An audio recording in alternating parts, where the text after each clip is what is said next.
Good afternoon, guys, and welcome to the podcast. For those of the listeners and viewers that are interested in lead gen, I have Mark Newsome, and he's going to talk to us all about lead generation strategies. And I'm really happy to have him on. Mark, welcome. Thank you for having me. It's a pleasure to be here. Yeah. Briefly introduce yourself, and we'll dive into the questions. Okay, my name is Mark Newsome. I go by the moniker Mr. Marketing.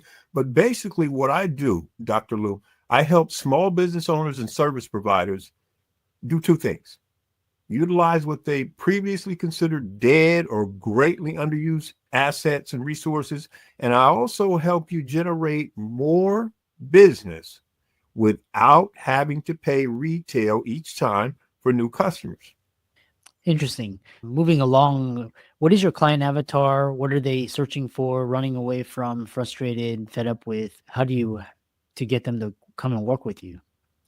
Doing awesome podcasts like this, but basically what I try to do is put content out into the marketplace and obviously referrals, and let them know that some of the major issues, like they're spending too much on ads, they don't have enough repeat business, they're upside down, meaning they're spending more than they're getting back, and they're struggling and they're frustrated.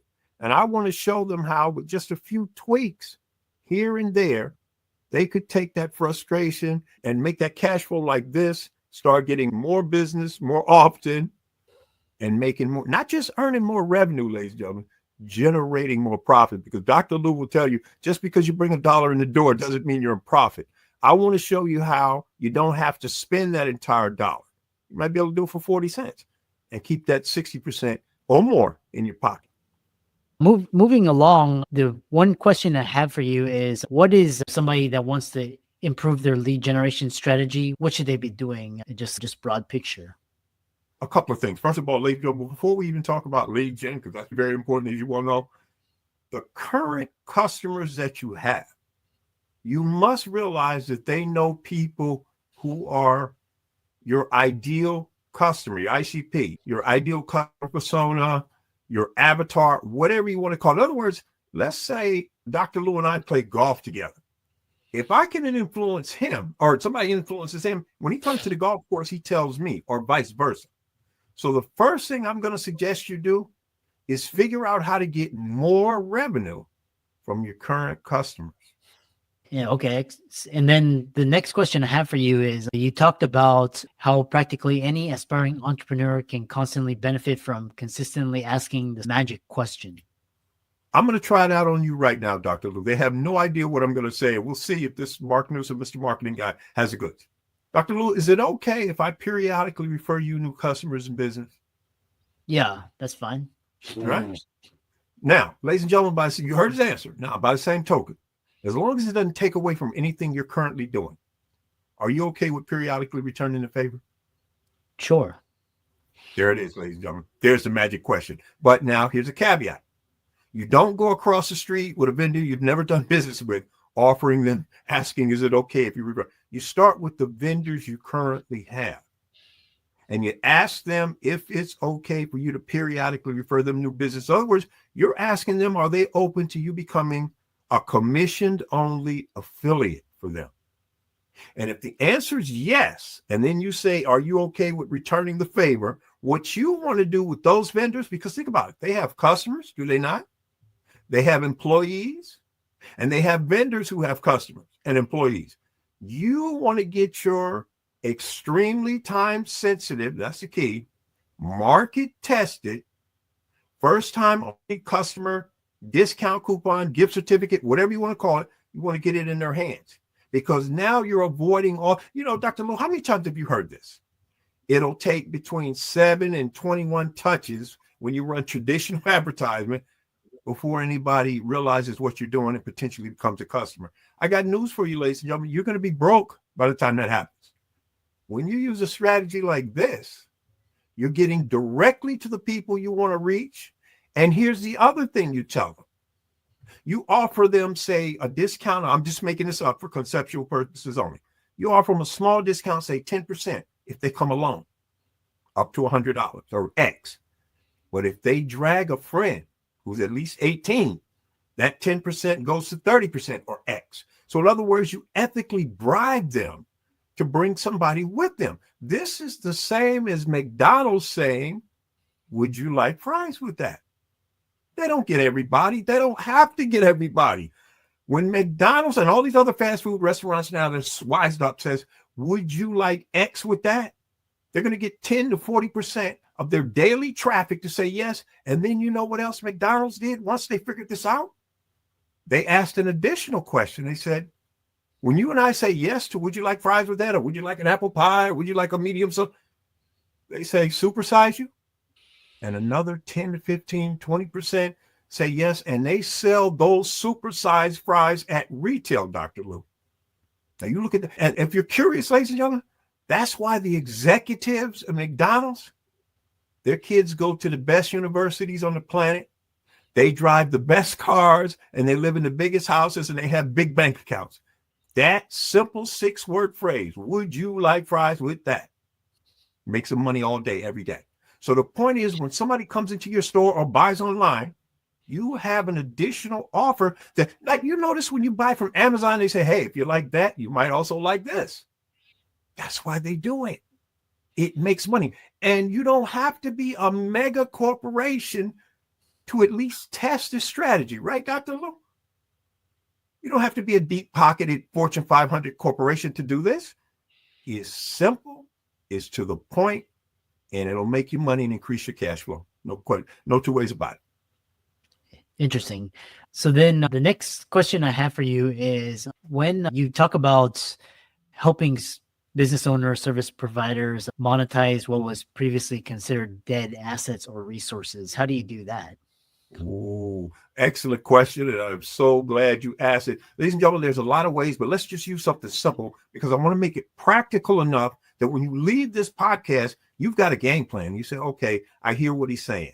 For example, let's say you have inventory you're going to put on closeout, which this is what most retailers do, right? They want to get it out of the store and they discount the price down to nothing and sell it. Instead, do this. Now, there's some laws. You got to be careful now. I don't want to just put this out here to have something happen to. What do you think is, I'm going to try this question on you, Dr. Lou. How do you sell a $5,000 home deluxe entertainment system, but gross $50,000 on it? One product. How do you do that? Here's how. You hold a raffle. Now you say, for joining our VIP opt-in email list, you only have a one-time fee of $500. But if you don't want to join our list, you don't have to. You can still enter the raffle, but you pay $2,000. Now, what would you rather do, ladies and gentlemen? Pay the one-time $500 fee or pay $2,000? So you jump on my list, you pay the $500, and let's say you get 50 people. Do the math. 50 times 500. Did he pay the hard cost for that stereo system or master bedroom suite or 65-inch television? Yes, absolutely. This is how you take what some people would say underutilized or quote unquote dead assets. Here's another, I won't say it's dead, but it's underutilized. Everybody, Dr. Lou, you, me, everybody has inactive customers. How do you coax them back?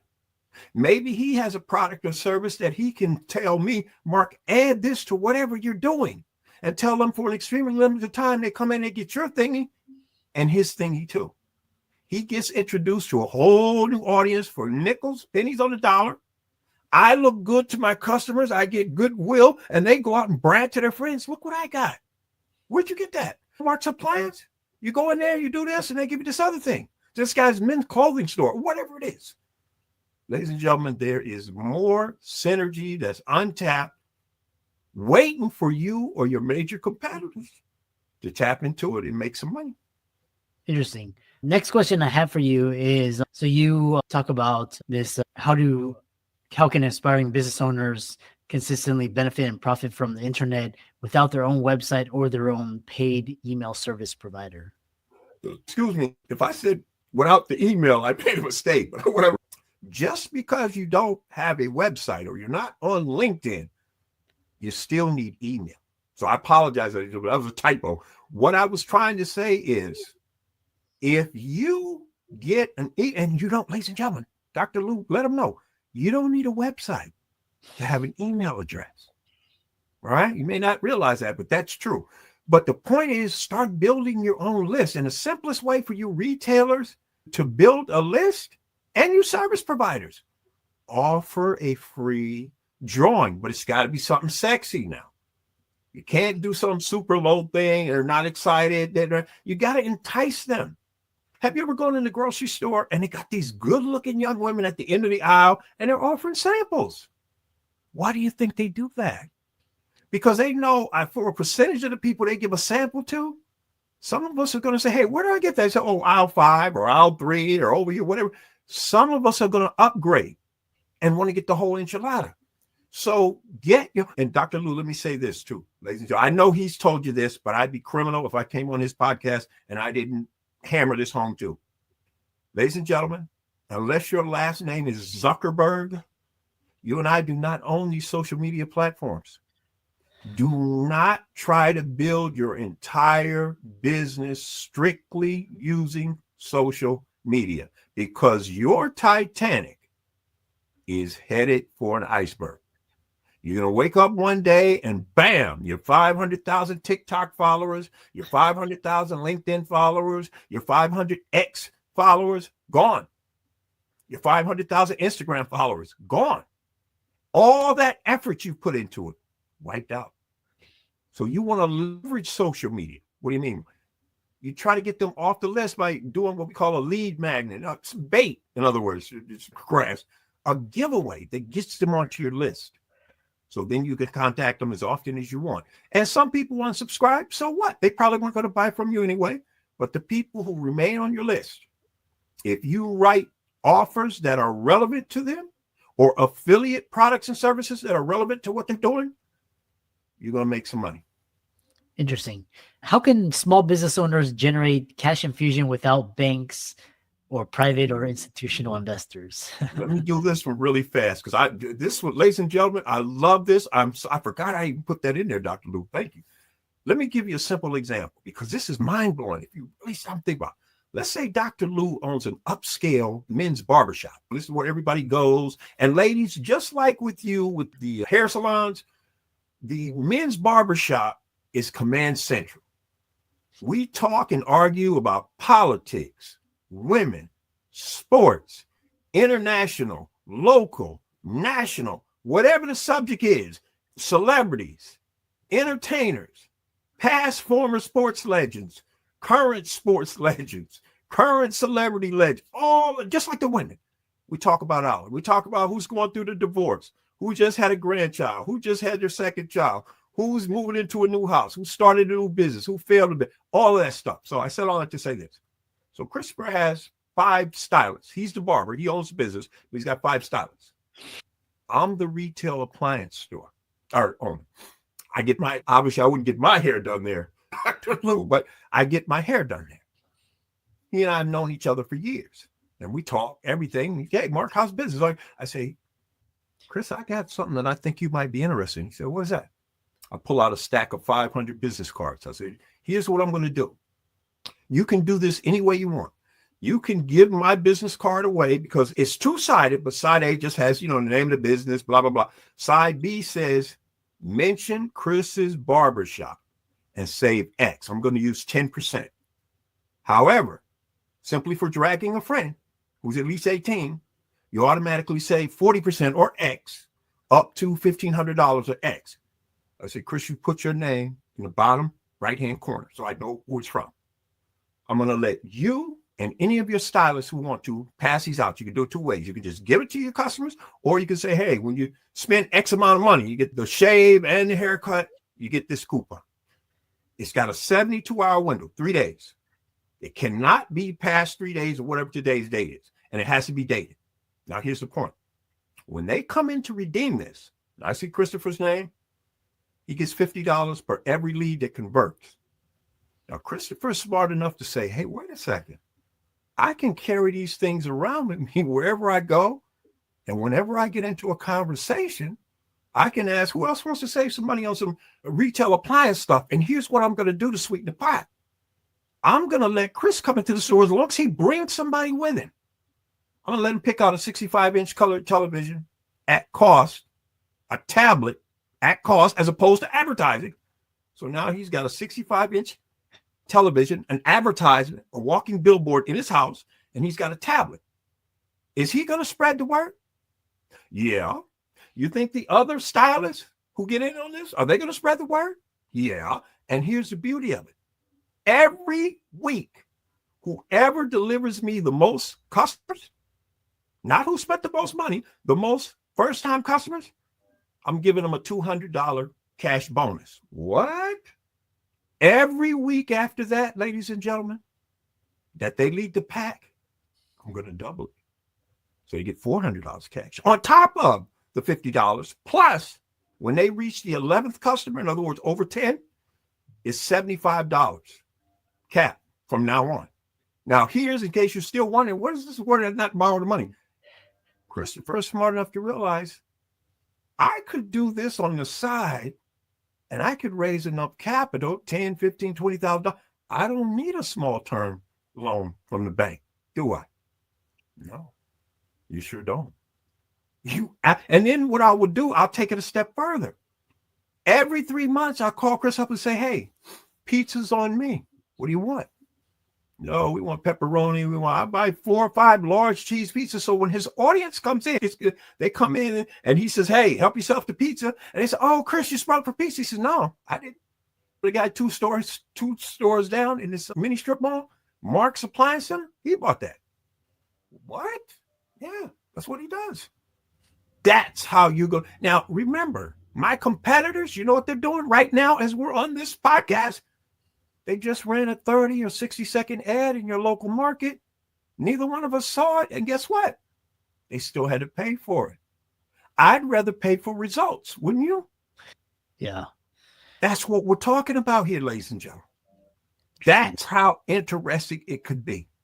And then what Christopher could do if he's smart, he puts his name on the back of the card, puts somebody else's name underneath it, and says, every time one of these shows up with both our names on it, I split it with.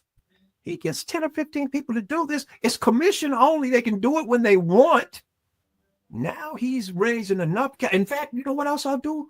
Chris, because remember, I know my total lifetime customer value. And that's the other thing, ladies and gentlemen. I apologize. I didn't because I got excited. Dr. Luke, ladies and gentlemen, go to Google or go to YouTube and put in what is total lifetime customer value. Because you have to be able to know what you can afford. Don't ever pluck a figure out of the air and say, that's my advertising and marketing budget. That's a recipe for disaster. You got to know what you can afford.